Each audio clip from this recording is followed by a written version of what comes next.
भक्तजनों, आज मैं कुछ कौआ के बारे में शुभ बताने वाली हूँ। कौआ तो बहुत शुभ होते हैं। अगर सुबह सुबह आकर अगर छत पर बैठकर बोलता है तो जानो कि आज माने बहुत अच्छा दिन कटने वाला है। अगर दो कौए पूरब और पश्चिम मुँह के मुख करके बोलता है तो समझ जाइए कि आज घर में कोई कुटुंब आने वाले हैं। अगर उत्तर दिशा में मुख करके बोलता है तो आप जान लीजिए कि आपका घर में धन आने वाला है। अगर आपका आंगन में कुछ खाने वाला चीज़ रखा हो और पानी रखा हो, अगर कौआ उतर कर वो खाना को खा लेते हैं, पानी पीकर उड़ जाता है तो जान लीजिए कि आज आपको घर शुभ ही शुभ होने वाले हैं।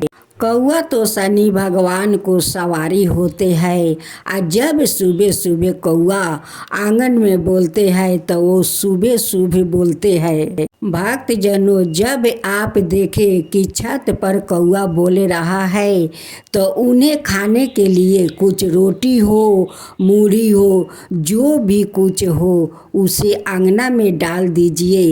एक कटोरा हो भाई बाल्टी हो, उसमें पानी भर कर रख दीजिए। कौआ का भोजन कराना बहुत शुभ माना जाता है। अगर कौआ आंगन के खाना खा लेता है, पानी पी लेता है और पी कर उड़ जाता है और जो आपका मन में आशा हो कि आज मेरा ये आशा पूरा हो जाए, अगर कौआ खाकर उड़ जाता है तो जानिए कि आपका आशा पूरा होने वाला है। जब कौआ आंगन में बैठे तो उसे रोटी हो, चावल हो, बिस्कुट हो, जो भी आपके पास हो उसे खिला दीजिए। वो खिलाने से कभी कम नहीं होता है। वो कौआ तो आंगन में शुभ शुभ बात बोलते हैं। जब रावण सीता को बैठका में कैद करके रखा था तो एक दिन कौआ वृक्ष के डाल पर जाकर बोल रहा था। तभी सीता मैया कहती है कि हे कौआ महाराज, मेरे राम को बोलिए तो वो आएंगे। आप बोलिए राम आएंगे। कौआ उड़ गया और कुछ दिन के बाद पूरा सेना बारात हनुमान लेकर राम जी वो लंका में गए थे। तभी से कौआ को लोग शुभ मानते हैं। जब कौआ छत पर बैठकर बोलते हैं तो सभी औरत कहती है कि कौआ महाराज उचरिए तो, मेरा पति परदेश से आ रहे हैं। आप उचरिए तो, मेरा बेटा परदेश से आ रहे हैं। जब कौआ उड़ जाते हैं तो घर के उस स्त्री लोग खुश हो जाती है। बेटा हो, पति हो, परदेश से आ जाते हैं तो कौआ का बात लोग शुभ मानते हैं। उस लिए कौआ से लोग शगुन भी कराते हैं। जब उड़ जाते हैं तो लोग खुश हो जाते हैं कि आज तो मेरे बेटा आने वाला है, आज मेरे पति आने वाला है, आज मेरे घर मेहमान आने वाले हैं। उस लिए कौआ महाराज शुभ होते हैं। अगर जो मनुष्य कौआ का भोजन करवाते हैं, शनि भगवान उन पर बहुत प्रसन्न होते हैं, क्योंकि कौआ महाराज तो शनि भगवान को सवारी है। उस लिए शनि भगवान बहुत प्रसन्न होते हैं भोजन करवाने से। अगर उस लोग पर कोई ग्रह आता है तो शनि भगवान वो ग्रहों को वो दूर कर देते हैं, उनकी पास नहीं आने देते हैं। उस लिए कौआ महाराज को आप लोग भोजन करवाइए जरूर। शनि भगवान की जय हो, शनि भगवान की जय हो। जो लोग शनि भगवान का भक्त है, अगर शनिवार का दिन कथा सुनते हैं, शनि भगवान को पूजा करते हैं तो उनकी सारे ग्रह से शनि भगवान मुक्त कर देंगे। एक समय सर्ग लोग में सबसे बड़ा कौन के प्रश्न पर नवग्रह में वाद विवाद हो गया। विवाद इतना बढ़ा कि परस्पर भयंकर युद्ध की स्थिति बन गई। निर्णय के लिए सभी देवता देवराज इंद्र के पास पहुँचे और बोले, हे देवराज, आपको निर्णय करना होगा कि हम में से सबसे बड़ा कौन है। देवताओं का प्रश्न सुनकर देवराज इंद्र उलझन में पड़ गया। इंद्र बोले, मैं इस प्रश्न का उत्तर देने में असमर्थ हूँ। हम सभी पृथ्वी लोक में उज्जैनी नगरी में राजा विक्रमादित्य के पास चलते हैं। देवराज इंद्र सहित सभी ग्रह देवता उज्जैनी नगरी पहुँचे।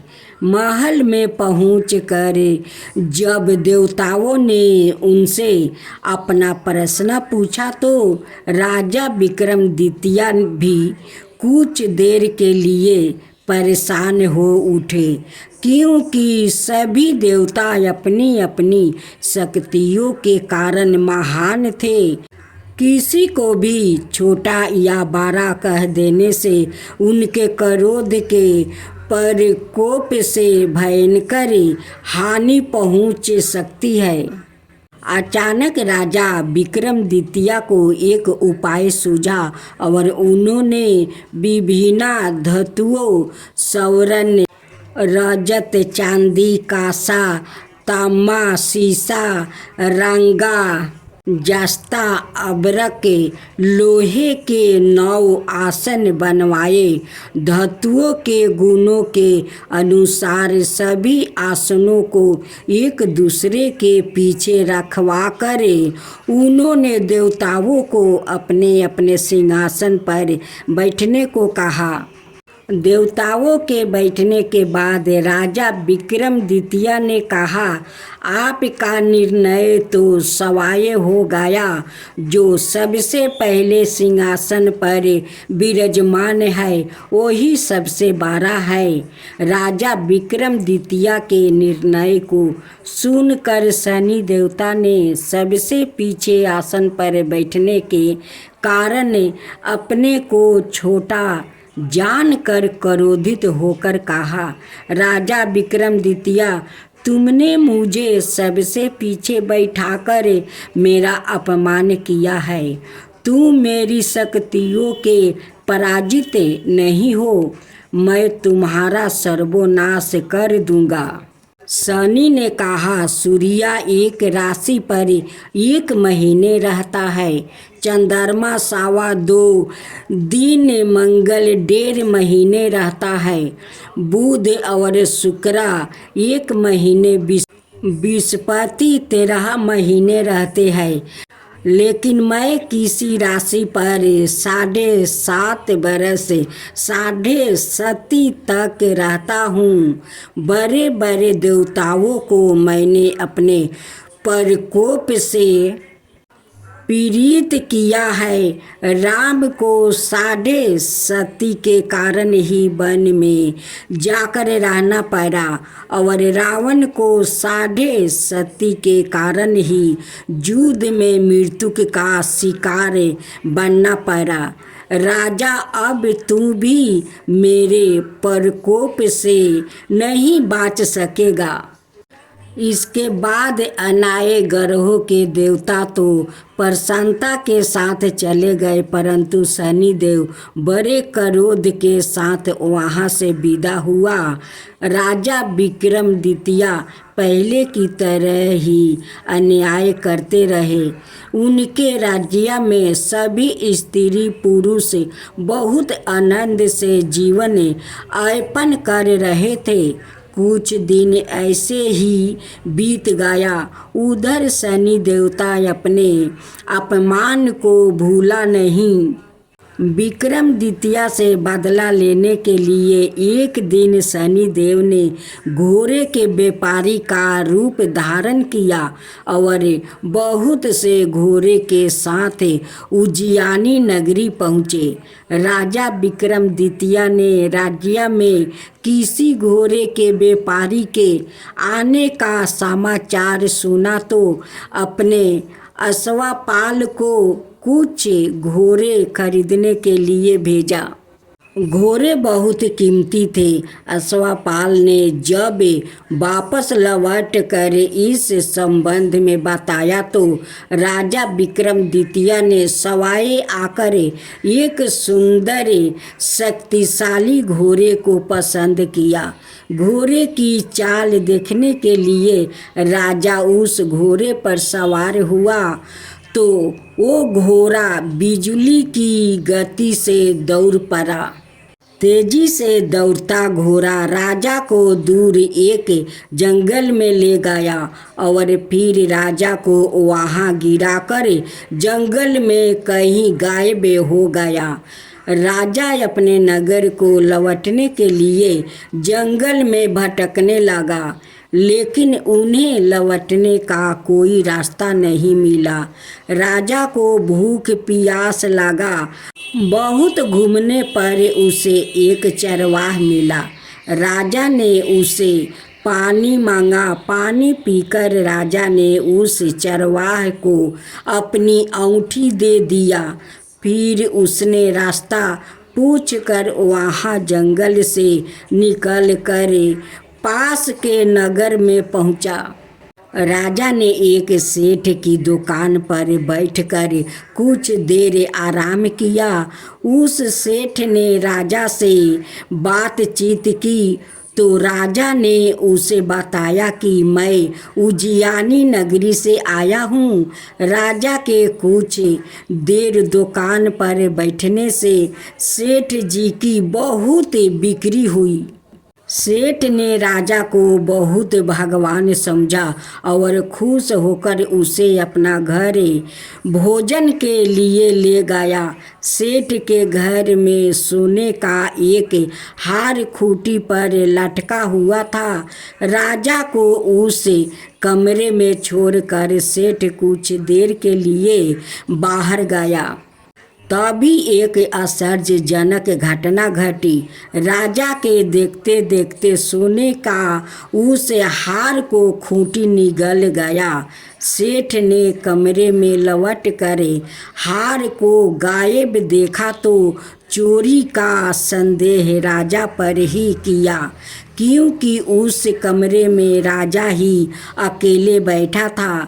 सेठ ने अपने नौकरों से कहा कि इस परदेशी को रस्सियों से बांधकर नगर के राजा के पास ले चलो।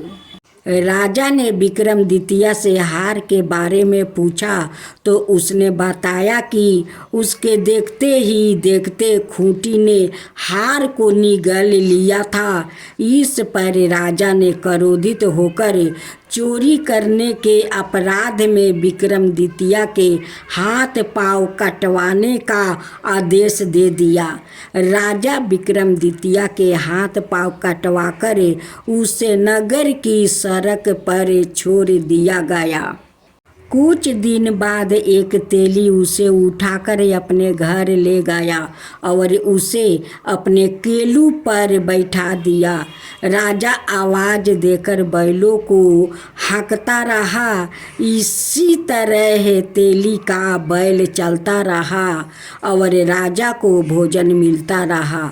शनि के प्रकोप की 7.5 पूरी होने पर वर्षों ऋतु प्रारंभ हुई।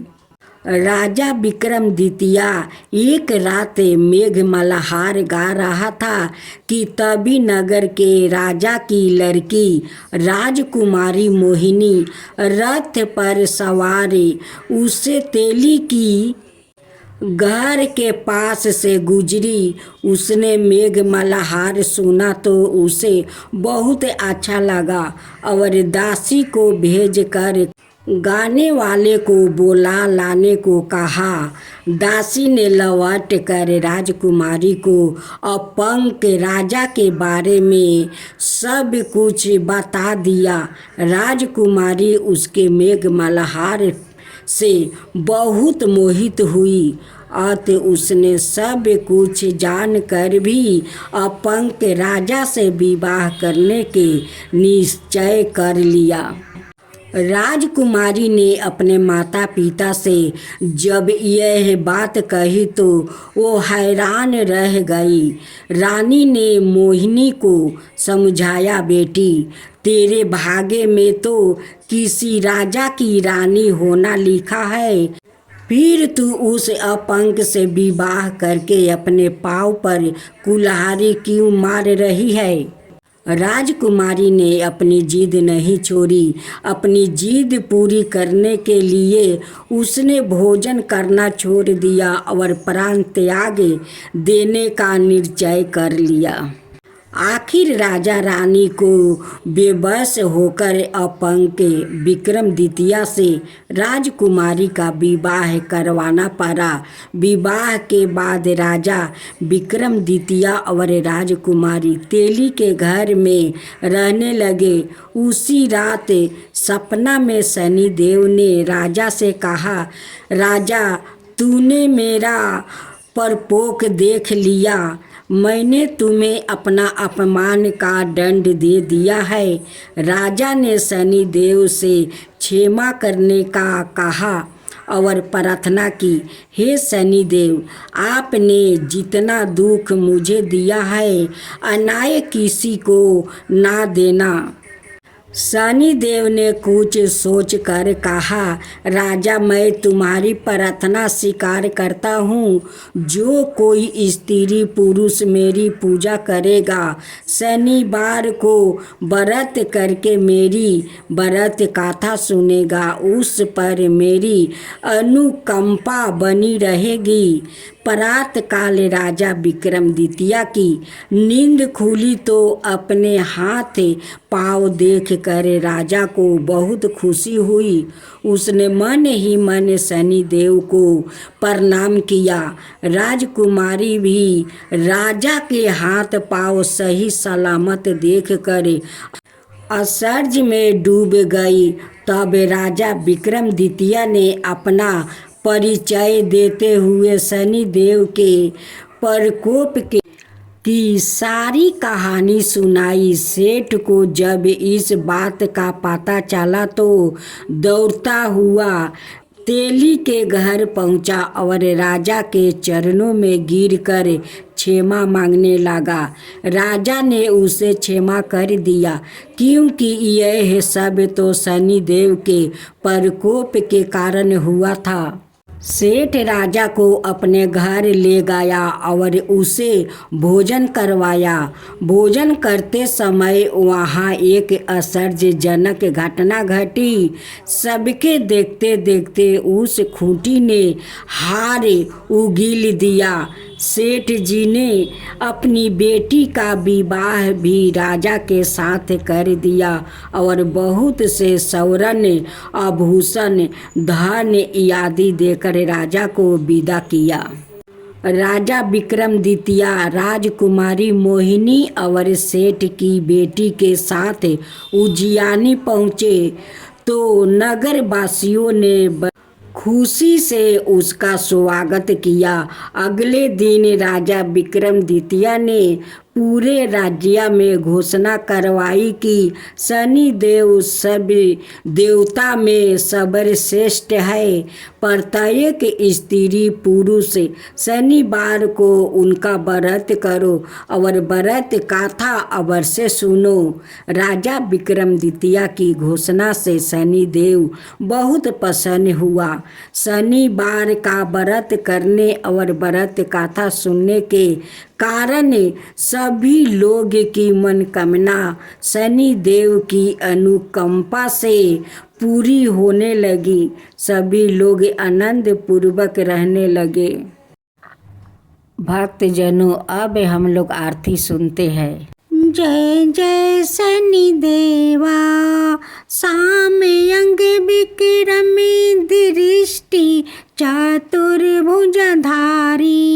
नीलंबर धारण नाथ गजा की असवारी।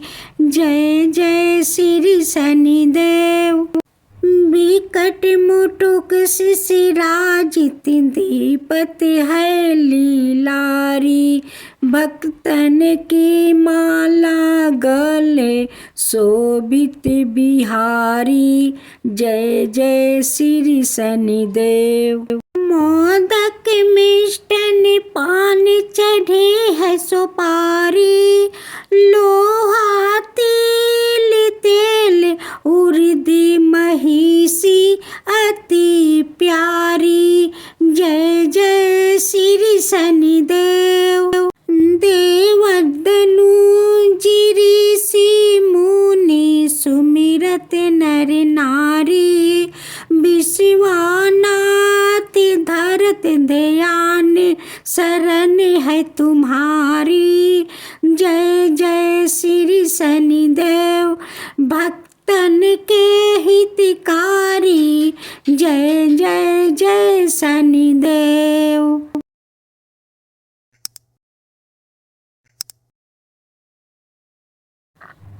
भक्तजनों, अब हम लोग आरती सुनते हैं। जय जय शनिदेवा।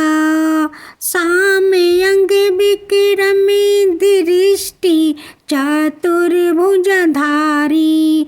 नीलंबर धारण नाथ गजा की असवारी। जय जय श्री शनिदेव। बिकट मुटुक शिशिराजित दीपत है लीलारी। भक्तन की माला गले शोभित बिहारी। जय जय श्री शनिदेव। मोदक मिष्टन पान चढ़े है सुपारी। लोहा तिल तेल उर्दी महिषी अति प्यारी। जय जय श्री शनिदेव। देवदनु ऋषि मुनि सुमिरत नर नारी। विश्वनाथ धरत ध्यान शरण है तुम्हारी। जय जय श्री शनिदेव। भक्तन के हितकारी। जय जय जय शनि